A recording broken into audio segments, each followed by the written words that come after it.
On Wednesday, a Russian military transport plane crashed in the Belgorod region. At the time, the plane was carrying 65 Ukrainian war prisoners, 6 Russian crew members and 3 Russian soldiers for escort. All of them have died in the incident. The Ukrainian president has called for international investigation into the plane crash. Moscow immediately blamed Ukraine for the incident and called it an act of terror. Now, to discuss this latest escalation, we are being joined by Dr. Gilbert Rowe. He's joining us live from Brussels. He's an international affairs analyst, author and historian. Dr. Rowe, thank you so much for joining us here on WION. It's my pleasure. All right. How are you seeing this latest plane crash that killed Ukrainian prisoners of war? I think this plane crash is extremely important because of what it says about the government in Kiev, who is running it, and for what purpose. This devastating event has parallels with the MH17. It has parallels with the bombing of a Russian detention center, which kept Ukrainian prisoners of war, and where again, dozens, if not 100 or more, of the prisoners of war were killed as a result of the Kiev government's action. So it is an event of considerable importance, and exactly what were the weapons used to bring down the Ilyushin plane is now of the focus of attention of journalists worldwide, for good reason. If it was, as Agence France press reports today, if it was a Patriot missile or a couple of missiles that brought the plane down, that immediately tells you that this decision was taken at the highest levels of the Ukrainian government, that the weapons were moved from Kiev, where they were guarding the city, to Kharkiv, from where they were fired. And that puts directly at the responsibility of Mr. Zelenskyy and of General Zaluzhny, right, the decision to shoot this down. Right. Just taking that point further, if once we take Russia's claim into consideration that Ukraine downed the plane, what do you think Kiev will actually gain from a move like this? I think Kiev can only lose. The original intent was to pursue what they have done otherwise on the field of battle. The Ukrainian forces have shot in the back their own soldiers, whom they thought might be going over to the enemy.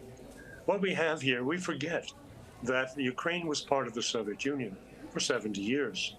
And the morals and of Mr. Stalin were applied in Ukraine and seemed to have remained there despite all the fall of the Soviet Union. By that I mean, in World War II, it was the practice of the Soviet army to consider prisoners of war as deserters.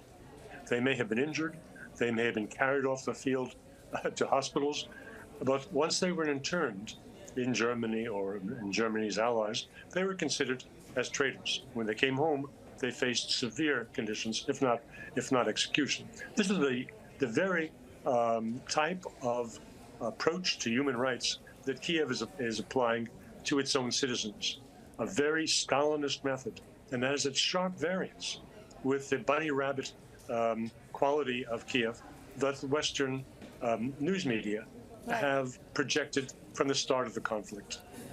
Dr. Gilbert, I must say you're making a very, very critical parallel here.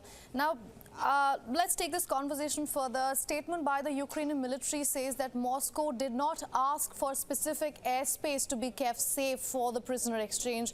It actually further alleges that this is something that has happened in the past exchanges as well. Do you think miscommunication could have led to something like this? No, I come back to my first point. Once it is clear exactly which weapons were applied, was it a Patriot, was it an S-300, we will have an answer to the question you just posed. The supposition is, in any case, that very powerful ground-to-air missiles were used, and that such weapons are approved only at the highest levels of the Ukrainian military. Therefore, it is improbable this was a communications accident. Besides, in the fact, as you have correctly stated, that Ukraine accepts the notion that it is fair game to shoot down transport carriers approaching the vicinity of Ukrainia's borders, they are as much as admitting that they shot it down. All right. Now, the West has been backing Ukraine on all fronts. In fact, Joe Biden's as long as needed promise is something we keep coming back to. But with geopolitical tensions in West Asia, the Korean Peninsula, and of course Taiwan now, and of course the upcoming presidential elections where Biden honestly isn't leading, do you think Washington will be able to hold on to its end of the bargain? No, it won't be. Which doesn't mean that there will not be some American aid forthcoming. In the interim, the United States is applying every possible pressure to Europe to see that the gap is filled by European military and financial assistance to Kiev, so long as it takes for Mr. Biden to bring Congress to heel and to get appropriations out of Washington's legislature that he hopes and expects to get. There will ultimately be some kind of aid for Ukraine coming out of the United States. The problem is right now that the Ukrainians have run out of ammunition, and there is this space between now and when money and arms come in, first from Europe and then from the States, which leaves them very nervous, and with good reason. In about a month, the war will enter its third year. Where do you think it is heading, sir? It is very difficult to say. There are cheerleaders for Russia in the West who would lead us to think that the war will end in 2 or 3 weeks when the Ukrainian army collapses, or when there is a revolt of the armed forces to overthrow the government in Kiev, to overthrow Mr. Zelenskyy. That is possible. I don't dismiss that, but I wouldn't call it probable. The collapse of the Ukrainian army has been overemphasized, has been by, as I say, cheerleaders in the West. The Russians themselves, if you pay attention to what they're saying on state television, in very responsible talk shows and political analysis shows, the Russians themselves are admitting that in a defensive posture, the Ukrainians, with continuing assistance of military supplies from the West, could maintain this war for a couple more years. So it is impossible for anyone to see at this point with confidence what date the war will end. But it is more likely that it will end because of political decisions taken than because of what happens on the field of battle. Political decisions in Washington, in Brussels, and in Kiev itself. All right, Dr. Gilbert, thank you so much for joining us with us here on WION and also getting us all those insights. Thanks for the invitation.